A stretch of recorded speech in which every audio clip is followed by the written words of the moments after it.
Financial implications have been analyzed, Min Jae said. He held her gaze, letting her see nothing but the flat, controlled surface that had made him feared in boardrooms across 3 continents. The restructuring takes effect Monday. But Monday, Ms. Lee, please prepare the transition documents. Their eyes held for a moment too long. He saw the calculation behind her mask, the rapid assessment of what he knew, what he suspected, how much danger she was in. Then she smiled, bowed her head, and said, "Of course, Chairman." But her hands, he noticed, were not quite steady as she gathered her papers. After the meeting, Min Jae retreated to his private office and called Soo-yeon. "I need surveillance on Lee Hyo-jin," he said.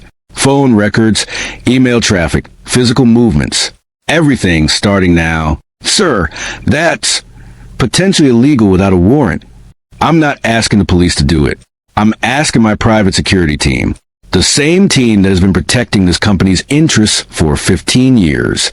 May I ask why?" Min Jae was quiet for a moment. Then, "She's connected to the people who killed my brother." The silence on the other end of the line was absolute. "I didn't know you had a brother, sir," Soo-yeon said finally. "Neither did I. Until very recently. I'll have a surveillance in place within the hour." "Soo-yeon, sir, thank you for everything. You've been loyal when loyalty was dangerous, and I want you to know that I don't take it for granted." Another pause. "Sir, thank you, but I should tell you something." "What?" "Lee Hyo-jin came to me last year. She asked me questions about your personal travel schedule, where you went, who you met, how long you stayed. She said it was for insurance purposes, executive travel risk assessment. And you told her?" "I gave her the official itinerary, not the real one." Soo-yeon's voice was careful. "I've been uncomfortable about Ms. Lee for some time. She asks too many questions about things that aren't related to her role. I thought it was ambition. Now I'm wondering if it was something else." "It was something else," Min Jae confirmed. "And your instinct may have just saved several lives." He hung up and sat alone in his office, looking at the city below. The trap was set. Lee Hyo-jin would try to contact her handlers, and when she did, his team would be watching. The trail she left would lead them deeper into conspiracy, closer to whoever was pulling the strings behind Okonkwo. But it also meant the clock was ticking. Once Lee Hyo-jin realized she was being watched, she would either go to ground or become desperate. Either way, the window for retrieving the evidence from Abeokuta was narrowing. He needed to move. Now, the flight from Seoul to Abidjan took 13 hours. Min Jae spent most of it reviewing intelligence reports from his security team, while Amina slept fitfully in the seat beside him, and Folake read a Korean phrase book she had found in the compound's library. "Annyeonghaseyo," Folake said carefully, practicing the greeting. "Your pronunciation is excellent," Min Jae said without looking up from his tablet. "I want to learn Korean properly. If I'm going to be part of this family, I should speak the language." Min Jae looked up then. Folake met his eyes steadily, waiting. "Part of this family," he repeated. "Grandma said we're your brother's children. That makes you our uncle. Uncle Min Jae." She tested the words, then nodded. "I like that." Something swelled in his chest. A warmth he had no framework for, no defense against. This child, who had lost everything, who had been hunted and hidden and forced to grow up years before her time, was calmly, methodically claiming him as family. "Uncle Min Jae," he repeated. "I've never been an uncle before." "That's okay. I've never had an uncle before. We can figure out together." He stared at her for a long moment, then did something he almost never did. He smiled. "Deal," he said. Folake smiled back, and for just a moment, Min Jae saw his brother in her face. The brother he had never known. The brother who had died trying to protect these children and expose the truth. He saw Taejun's intelligence, his determination, his fierce, stubborn love, and he silently made a promise to the dead man he was only beginning to know. Asterisk, "I will finish what you started. I will protect what you loved. I will not fail." Asterisk. They landed in Abidjan at dawn, transferred to a private car, and began the 8-hour drive to the Nigerian border. The route was circuitous by design, avoiding major checkpoints, using secondary roads that wound through countryside so lush and green it looked painted. Amina watched the landscape pass with the expression of someone returning to familiar territory after a long exile. I grew up not far from here, she said softly, in a village near the border. My mother was a seamstress. My father was a teacher. They died when I was 16, and I went to Lagos to find work. She paused. That's how I ended up in your family's household. A girl from the village, desperate for employment, walking into a world of wealth and secrets that she could never have imagined. Did you ever regret it? Min Jae asked. Working for my family? Never, because working for your family brought me to you. She looked at him. You were the son I never had, the child I was never able to conceive. When I held you for first time, you were 6 years old, so angry and frightened, biting and scratching because you thought everyone who touched you would hurt you. I knew that I would do anything to protect you. Even steal 3 billion won. Even take the blame for a theft I didn't commit. Even disappear. Even spend 12 years letting you believe I was a monster, because the alternative was letting you become a target. Min Jae was quiet for a long time. I'm sorry, he said finally, for believing it, for not looking harder, for not questioning the story I was given. You were a child, Min Jae, a child who had just lost his father and was fighting for survival. You believed what the evidence told you, because that's what any rational person would have done. I should have been irrational. I should have trusted my heart instead of the documents. Your heart was broken. Broken hearts don't trust well. Mine still doesn't. Amina reached across the car and took his hand. Her skin was rough from years of bakery work. Her grip surprisingly strong. Then we'll fix that too, she said, along with everything else. They crossed into Nigeria as evening fell, using a border crossing that Min Jae's security team had arranged in advance. No stamps, no records, no trace of their arrival. The drive to Abeokuta took another 3 hours through roads that grew progressively rougher as they left the highway behind. The landscape changed, flat coastal terrain, giving way to rolling hills, dense vegetation, the massive granite boulders that gave the city its name, Abeokuta. Underneath the rocks, they arrived at the Adekono compound at midnight. It was exactly as Amina had described. Old, weathered, barely maintained, but still standing. A traditional Yoruba compound. Its mud walls reinforced with concrete at some point in the past, surrounded by mango trees and bougainvillea that had grown wild without tending. A light burned in one window. Baba Tunji, Amina said, he's expecting us. The caretaker emerged as they approached. A man of extraordinary age, his body bent but his eyes sharp and clear. He moved slowly, leaning on a walking stick carved from a single piece of iroko wood, but there was nothing frail about his presence. Amina, he said, and his voice held a particular resonance of Nigerian elders, deep, measured, carrying the weight of generations. You have come at last. I have come, Baba. His eyes moved to Min Jae, studying him with the same intensity that Agnes had used. Reading his face, his posture, the tattoo visible at his wrist where his sleeve had written up, "The second son," Baba Tunji said. I can see the Adekono in you, in your jaw, in your eyes. I'm told my mother's first love was an Adekono. Emeka, yes, a good man, a passionate man. He loved your mother with everything he had, and when they took her from him, something in him died.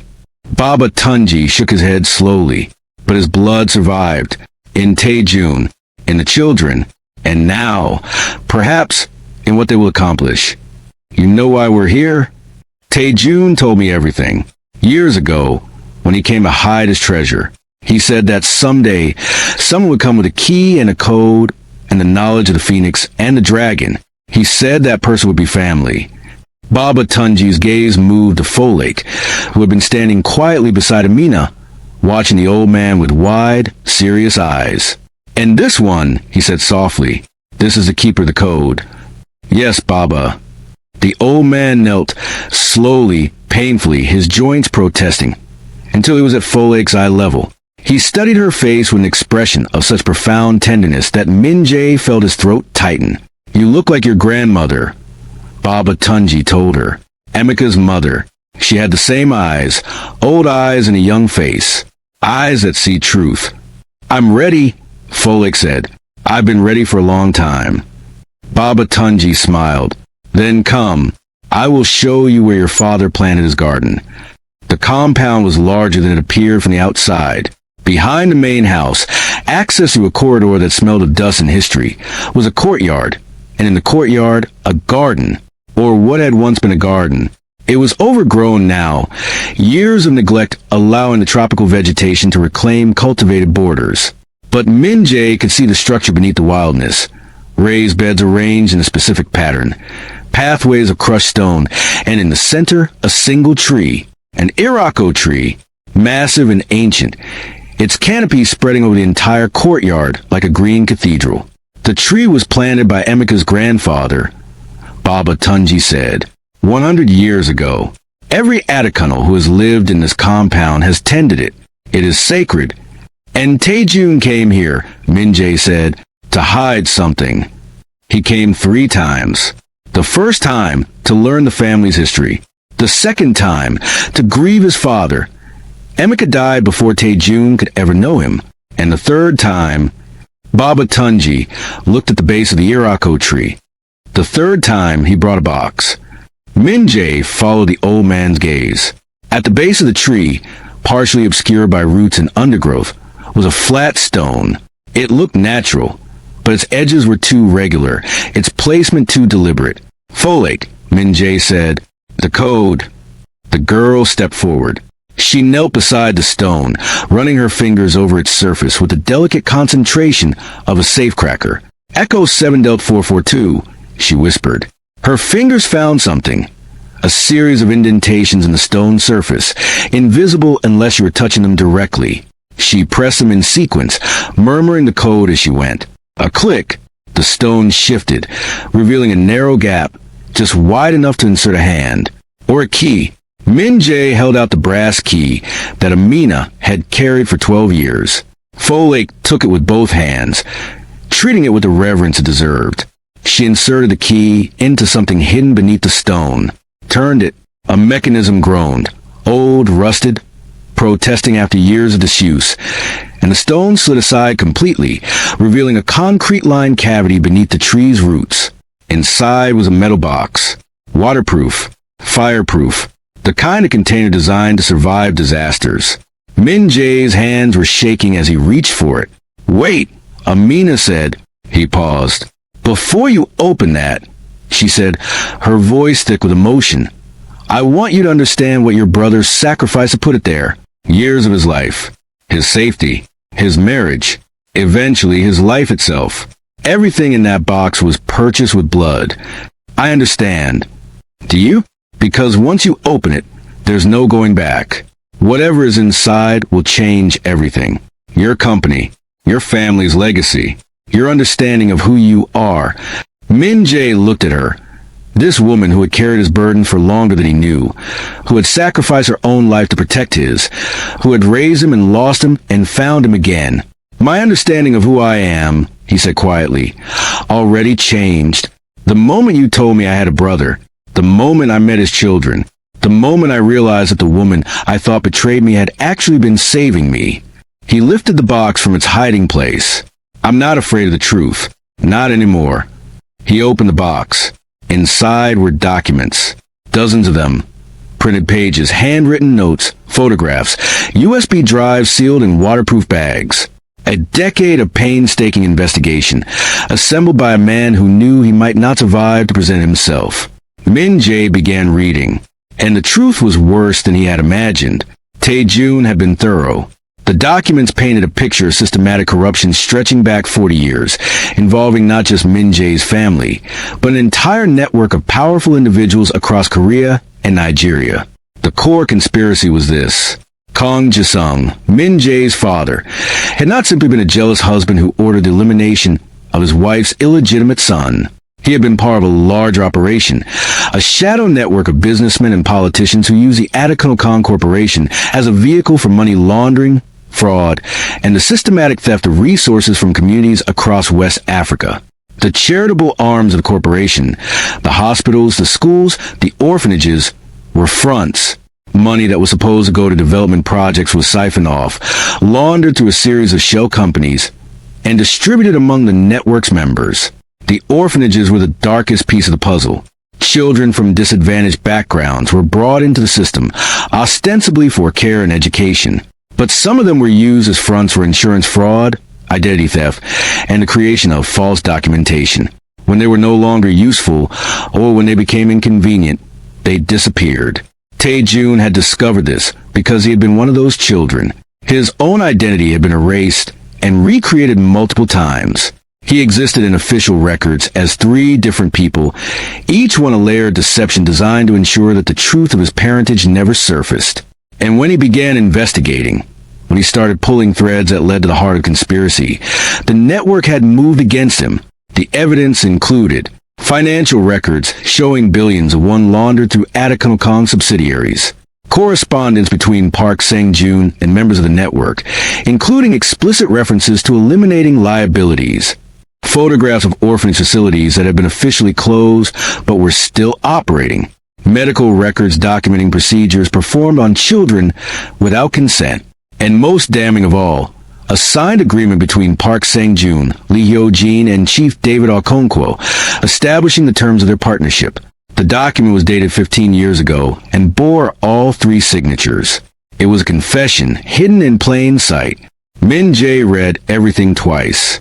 Then he sat in the garden of the Atakano compound, beneath the Irako tree that had sheltered his brother's secrets, and felt something he had not felt since he was a child. Rage. Not the cold, controlled anger that fueled his business decisions. Not the strategic fury that he channeled into boardroom victories. This was something primal, a howling, burning thing that clawed at his insides and demanded release. His father had been a monster. His uncle had been a monster. The company he had spent his adult life building was built on foundations of exploitation and death. And the children, Folake, Deo, Chi, were survivors of the very system that had been designed to erase them. Min Jae. Amina's voice cut through the storm in his head. She was standing beside him, her hand on his shoulder, her eyes full of understanding. "I know," she said. "I know what you're feeling. The same thing I felt when Tae-jun told me years ago. The same thing he felt when he first discovered it. How did he survive knowing this?" Min Jae's voice was raw. How did he live with it? He didn't survive it. Not forever. But for as long as he could, he fought. He gathered evidence. He made plans. He prepared for the possibility that someone, someday, would have the power and the will to finish what he started. And that someone is me. That someone, Amina said softly, has always been you. You just didn't know it yet. Min Jae looked down at the tattoo on his wrist. The phoenix and insipidity symbols. Power, heritage, loyalty, unfinished destiny. He had gotten tattooed at 19, the year his father died. He hadn't known then that the phoenix represented his brother's legacy, the promise of rebirth from the ashes of destruction. Now he knew. "We're going to bring them down," he said. "All of them. Okonkwo, Lee Hyo-jin, everyone connected to this network. We're going to tear it apart and make sure it can never be rebuilt." "How?" "With this." He held up the metal box. "And with something they don't have. Something they can't buy, threaten, or destroy." "What?" "The truth. Told publicly. Told loudly. Told in a way that no amount of money or influence can suppress."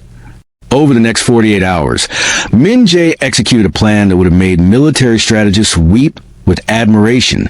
From the Atakano compound in Abeokuta, using encrypted communications and a network of trusted contacts spanning 3 continents, he orchestrated a multi-pronged assault on the conspiracy. First, the evidence was digitized, encrypted, and uploaded to secure servers in 4 different countries. Multiple copies, multiple access points, multiple deadman switches designed to release everything to media if anything happened to Min Jae, Amina, or the children. Second, legal teams in Seoul, Lagos, and London were briefed, carefully, with information shared on a need-to-know basis, and instructed to prepare civil and criminal proceedings against every individual named in the documents. Third, Min Jae activated his media contacts, not the tabloid press, who could be bought and intimidated, but investigative journalists with international platforms and reputations for integrity. 3 separate media organizations were given preliminary briefings, with the full evidence package promised within the week. Fourth, and most critically, he set a trap for Lee Hyo-jin. The surveillance his team had placed on the CFO had yielded immediate results. Within hours of the board meeting where her access was restricted, Lee Hyo-jin had made 3 phone calls to a number registered to a shell company in Singapore. The same shell company Min Jae's investigators discovered that had been used to make payments to Park Sang-joon before his death. She was panicking, reaching out to her handlers, trying to understand what Min Jae knew and how much danger she was in. This was exactly what Min Jae wanted. He had Soo-yeon send Lee Hyo-jin a carefully crafted message. The chairman requested a private meeting to discuss the restructuring in more detail. Location: the AfroKorean boardroom. Time: Friday evening after business hours. The meeting was the bait. The real trap was what Min Jae planned to reveal during it. But before the trap could be sprung, something happened that Min Jae hadn't anticipated. AfroKorean found them. It was Folek who noticed first. The girl had an almost supernatural awareness of her surroundings, a survival instinct honed by years of danger. She was sitting in the compound's courtyard, drawing pictures in the dust with a stick, when she suddenly went still. "Uncle Min Jae," she said quietly, "there's a man outside the wall. He's been there for 20 minutes. He's pretending to talk on his phone, but he's not really talking." Min Jae moved to the wall and looked through a gap in the crumbling masonry. A man stood on the road outside, young, fit, dressed casually but with the particular alertness of professional surveillance. "Get inside," Min Jae told Folek. His voice was calm, but his eyes had gone flat and dangerous. "Get Amina and Baba Tunji. Stay in the inner room. Don't come out until I tell you." "Is it the bad people?" "I don't know yet, but I'm going to find out." Folek nodded and disappeared into the house with composure that would have been impressive in a trained soldier, let alone a 7-year-old. Min Jae called a security team leader, a former Korean Special Forces operative named Kwon, who was positioned in a support vehicle 2 blocks away. "We have surveillance on the compound. At least 1 operative, possibly more. I need a quiet neutralization. No violence unless absolutely necessary." "Understood, sir. Give us 10 minutes." In the end, it took 7. Kwon's team identified 3 surveillance operatives positioned around the compound. They were professionals, well-equipped, disciplined, clearly experienced, but they hadn't expected counter-surveillance of the caliber that Min Jae's team provided. The operatives were intercepted, disarmed, and detained without a shot being fired. Interrogation revealed what Min Jae had feared. They were working for AfroKorean. They had tracked Min Jae's movements from Seoul to Abidjan and followed his vehicle to Abeokuta. They had been instructed to observe and report, and to be prepared for an extraction order targeting the woman and the children. Extraction order. The euphemism made Min Jae's blood boil. "How do they track us?" he demanded. "We use encrypted communications, alternative routes, no paper trail."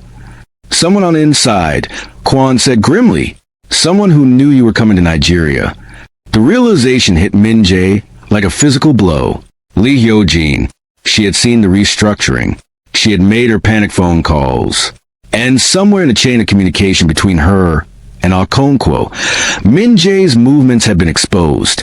The trap he had set for Friday's meeting suddenly felt very different. Not a controlled confrontation, but a potential ambush. "We need to accelerate the timeline," Min Jae said. "Everything moves up. The media releases, the legal proceedings, the meeting with Lee Hyo-jin. Everything happens now." "Sir, that's..."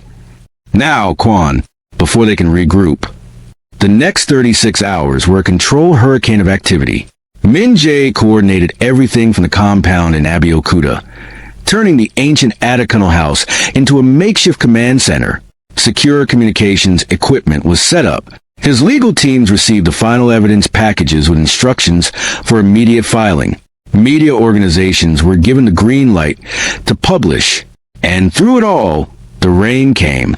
It started as a drizzle, the first rains of the season, which Baba Tunji said were a blessing from the ancestors. But it quickly intensified, sheets of water turning the red dirt roads to mud and drumming against the compound's tin roof like 1,000 urgent fingers. Min Jae stood in the courtyard as the rain fell around him, his phone pressed to his ear, soaked to the skin in his dark suit, the tattoo on his wrist stark against his wet skin. He was talking to the lead investigative journalist, a British-Nigerian woman named Zaro Yellerin, whose work had brought down 3 corrupt governors and a multinational oil company. "We publish simultaneously," he told her. "All 3 outlets. Same time. Coordinated for maximum impact. I want this on every screen in Nigeria and Korea within 24 hours. I need your personal statement," Zara said. On the record, the chairman of AfroKorean confirming that his own company was used as a vehicle for criminal activity. "Are you prepared for that?" "Yes. It will destroy the company's share price, at least in the short term." "I'm not protecting the share price. I'm protecting people." A pause. "That's not something I hear very often from billionaires. I'm not a typical billionaire. I was raised by a woman who taught me that people matter more than profit. I forgot that lesson for a while. I remember it now." He hung up and stood in the rain, letting it wash over him, washing away the pretense, the control, the carefully maintained facade of invulnerability that had defined his public persona for 20 years. He heard footsteps behind him. Amina, she came into the courtyard carrying an umbrella, which she held over his head despite being considerably shorter than him. "You'll catch your death," she said. "You always said that, even when it wasn't raining.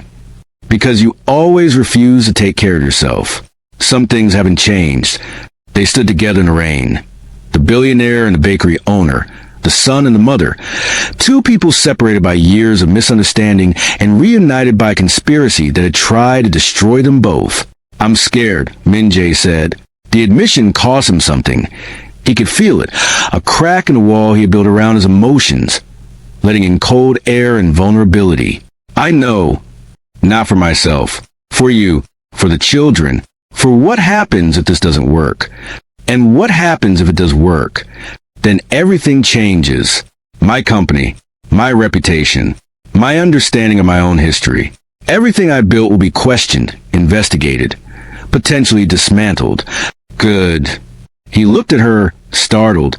"Some things need to be dismantled," Amina said firmly, "so they can be rebuilt correctly. You said it yourself.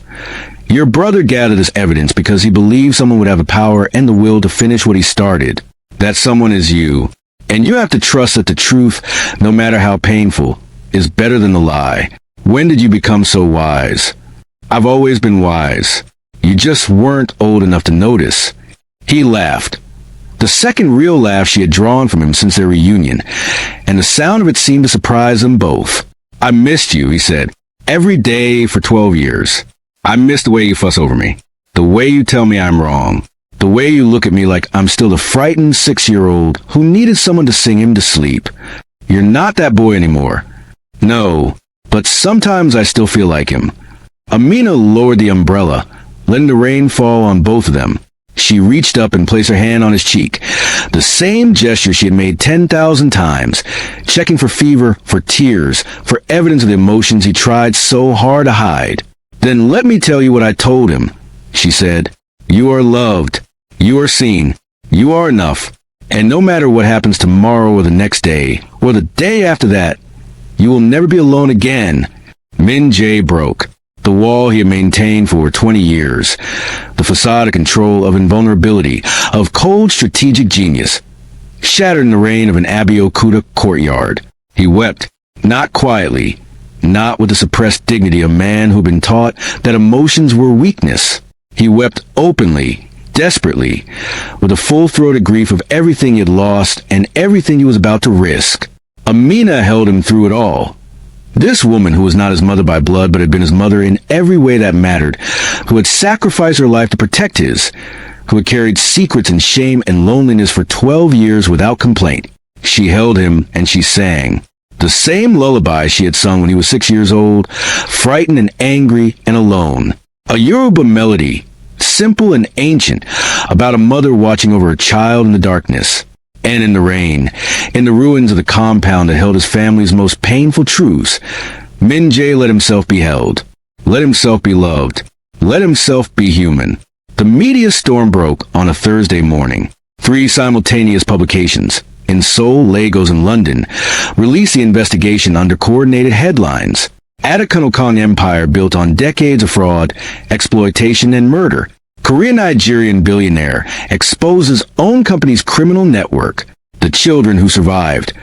Inside the conspiracy that killed to keep its secrets. The response was seismic. In Seoul, Afro-Korean stock price plummeted 37% in the first hour of trading before the exchange suspended trading entirely. The Korean Financial Regulatory Authority announced an immediate investigation. Politicians who had posed for photographs with Min Jae scrambled to distance themselves. In Lagos, the reaction was even more explosive. The revelations about the orphanage network, about children used as pawns in financial schemes, about disappearances that had been covered up for years, provoked a national outcry. Protests erupted outside Okonkwo's offices.